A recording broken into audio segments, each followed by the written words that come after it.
Okay, we're here at gotomath.com. It's kind of an introduction to this website, and I've been actually updating these videos every couple of weeks because I keep adding different features to the website.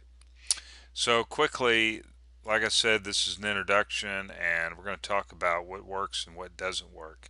Now, the calculus is the subject that I have been working on here, even though I did add a few things or added something to algebra.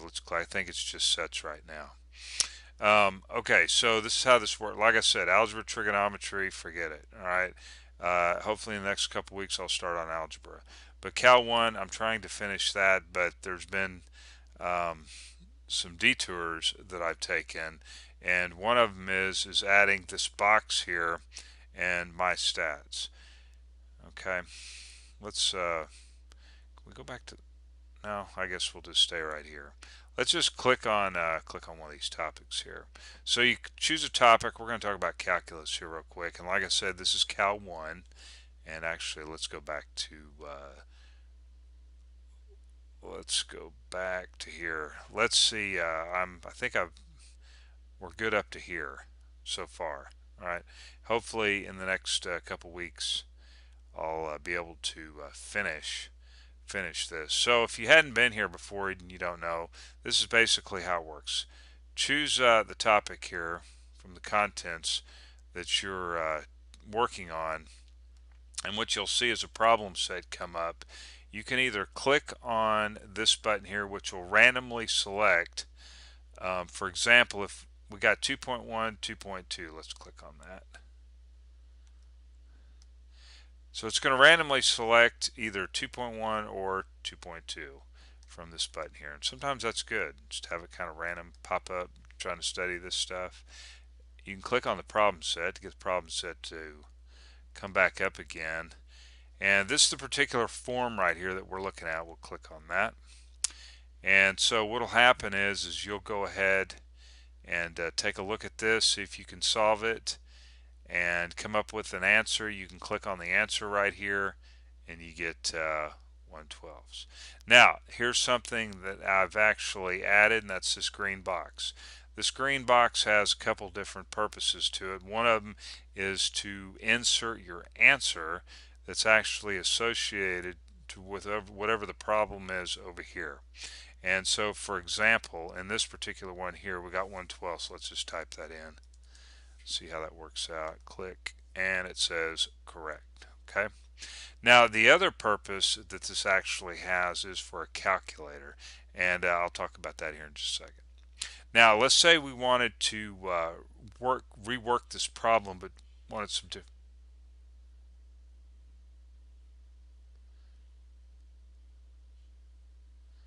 What was that? Hold on just a second here. Okay. Anyway, that's some background noise I had to investigate real quick. What was I saying? Oh yeah, if you just click the problem here, okay, you get the same problem, but the numbers change. Right? Type your answer in if you want. Click this box. This box is associated with this problem. This box is the calculator box. We'll talk about that here in just a second. I want to, let's see here. Actually, what are we doing here? Let me see something here. Do, do, do.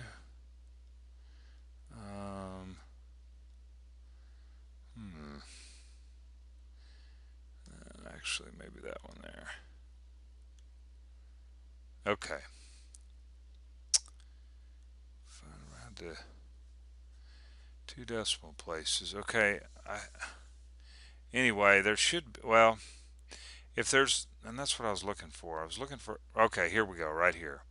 If the word check, you'll see the word check right here. And what this means, this is specifically written for this box, okay? Specifically written for this box. Check, check mark, all right? And that means that whatever this says, this is how you need to answer the problem, okay? Round to 6 decimal places if needed. Now you notice this right here, we're not rounding this to 6 decimal places. This part of it says find the derivative, and that's exactly what this means, find the derivative. Answer, there's the derivative down there. But for this guy, okay, we want to answer this. Let y equals fx, find f prime of 5. So in other words, once you find this, plug 5 into it, get your number, round to 6 decimal places if needed. Type it in, check your work. Now, here's something that you're going to find out is, well, what was the correct answer? Well, guess what? I'm not going to give it to you, right? You're not going to be able to click a button and go, okay, what's the correct answer if I get it wrong right here? You'll just have to do it until you get it wrong. All right, that's just the way it is. I think that pretty much takes care of calculus and all that. Now, let's talk about this real quick. What is that? What in the world is that? So that's in beta, and it's liable to change any day. Actually, I'm not going to mess with it for a while. I got to get this calculus finished. But what it's actually all about, for example, let's just do, we got our name typed in. Now it's going to come with my name 1234, and that's actually my password to get into my Gmail account. So if you want to check my mail, you can check that out. Yeah, right. Okay, 2. What are we doing? 2 plus is 3. Let's just do that, 3. Let's hit the checkbox. Correct. Now, what's going on here is, we attempted it twice, got it correct twice, average time was 0.49. As you can see, this was the amount of time it took to do the problem. This is the target time. You're like 6 minutes. Holy crap. You did that in 25 seconds. Well, because that particular problem, you're really supposed to do it the long way around, and it actually takes about 6 minutes. All right, if you do it the long way, like you're supposed to do it. It says evaluate it numerically. Let's go ahead and hit this help button right here. Now, let me say something about the help button. The help button's good for a few sections, but I hadn't programmed it for like past limits or something like that. I can't remember. Past derivatives, I don't know. But you'll click on it and say undefined or something like that. That's the reason this thing takes about 6 minutes, because this is really the way you're supposed to really work it out. All right, even though there's a shortcut method in I think the next section 2.1 or something like that. But anyway, what's going on here is this data, let's go back to my stats. This data is actually stored in your web storage. If you're wondering where your web storage is at, let's just click view page. Let's see, inspect element. I can't remember which one it is. I think it's this one here. Alright, now I'm in Chrome, so kind of makes a difference. Let's go over to, remember I clicked on inspect something, inspect element. We're not going to be able to see this. This is terrible. Maybe if I do that. And of course it's going to do that. I hate that when it does that. Alright, you can click on local storage. Click on that. And so Google, some other people, store stuff here too. So it's not like no big deal. Alright. And all this is a string of numbers. Here it is. This is actually it up here. And we can't see it because I probably need to stretch this thing out or something. Anyway, I thought this was a cool way to store your data actually. Can I wonder why my name's not popping up in there. That's kind of strange. I don't know what's going on with that. Pretty sure. Oh no, this is it right here. I don't know what the heck is that. Okay, this is it right here. Alright, you can delete this stuff out. Now the way to do that is, if you want to clear your data, let's say you wanted to clear and start over again your progress. Alright, let's just do that real quick. What you'll do is come up here to the box and type in clear. Alright, just hit the check button. Don't worry about not correct. Don't worry about that. Alright, let's go back, inspect element. Well, actually, if we go back and look at my stats, it should show zeros all the way across. But we're going to go, let's see, click on there. Notice it's gone, disappeared. It's like a magic trick. See that? It's just totally gone. Right? So if you want to just get rid of it. Okay. Now, You can type in as many names as you want, whatever you got. You got several friends who are trying to use one computer. Let's say you're at the coffee shop, you're somewhere in Riyadh, and you're at the coffee shop and you want to secretly store your data. It's no big deal. Just type it in, and when you come back to the website the next day, right, you can just go back to the website, type in whatever it is, and store your data. We are working on where you can store your data actually on a thumb drive, or maybe however you want to do it. I just haven't had time to do the programming on that. I've kind of come to the conclusion on this situation that instead of storing your data on some other server somewhere else in the world or whatever, just be responsible for your own data. How's that? This way, there's been some websites out there that's been hacked, and that data has gotten hacked and lost and disappeared, like Project Euler. I wasn't very happy about that. But keep up with your own data. You be the cloud, right? Put the cloud in your pocket, and there you go. Okay, let's see. So what have we talked about? What we hadn't talked about here quickly is this calculator, which I think is a pretty cool thing. All right, it's got pretty much most of the functions that most calculators have. It's not as really friendly, I guess you could say, as let's say we're doing this right here as a regular calculator, but I think it works. So you type in your expression, boom, your answer comes out right here. Make sure you click the whatever you want to call that, the hot dog bar, the equal signs, whatever. Anyway, this is how you type it in. Now, you can do trig functions, cosine of, let's say, pi. Pi is a constant and it's in caps, and we'll get to that here in just a second. So 0.71 or 0.70. Anyway, if you wanted to do okay, small caps, if you want to do degrees, 45 comma 1, that tells it that we're doing it in degrees.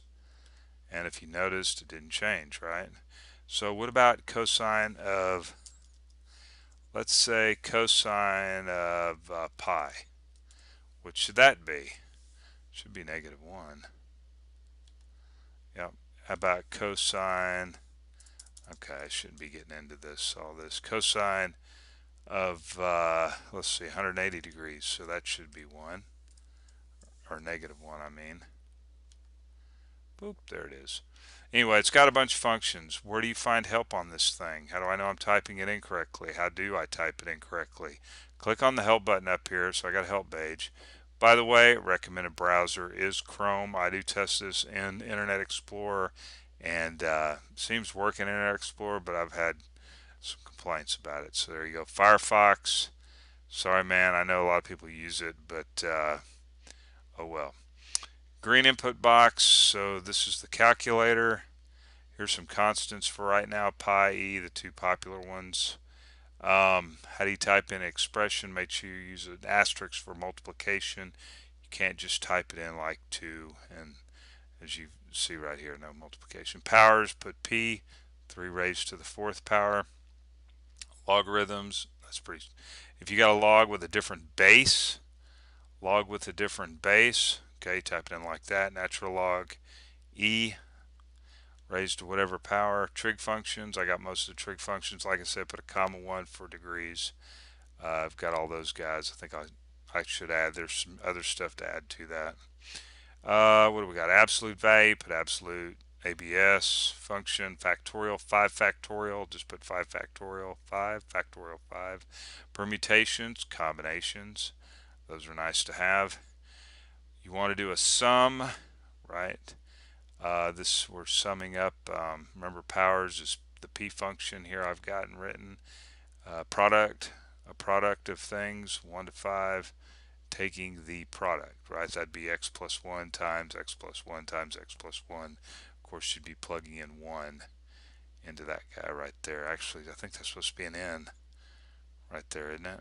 An n, not an x. Oh boy, I'll get complaints on that. It does have a simple graph. You just type in the expression, put it in, type in graph. Okay, if you wanted to kind of see a graph, it's real basic. I'll be adding a lot to that. I mean, I have a lot of the functions, integration, derivatives, and so forth already, made up. Just a matter of time, running out of time. All right, back to the website. So we talked about that, how to use that, what this guy is. All right, now, like I said, this is a work in progress. Be patient. We'll be trying to finish calculus in the next couple of weeks. Hopefully, we can get that done. And of course, right now my videos are all stored at YouTube. That's probably how you got here. Twitter, everything goes to my Twitter account when I update. When I upload videos, you'll see it on my Twitter feed. Let's just click that because I'm not exactly sure what Twitter link that is. Okay, that's my GoToMath Twitter. And of course, there's a picture of me. All right, for all you stalkers out there. There's my password. If you want to try to crack that, good luck. Good luck. Well, I'd have died if my password showed up on there. What else? Oh, probably like, what the heck's that? Well, that was a video. Actually, I've already redone this video twice because I keep leaving stuff out. And I don't know. I think that's it. So, all right, let's click on that again. So this is where we're at. Good luck. See you later. These videos are getting longer because I'm adding more stuff. Anyway, but if you've got any problems or got any questions, always come down here to the bottom. I get people down here typing stuff in. Hey, why is this doing this, that? What browser am I supposed to be in? You know, whatever. I'll try to answer your question within a day. You can always hit the contact. Do that too. All right. See you later. Good luck. Hope it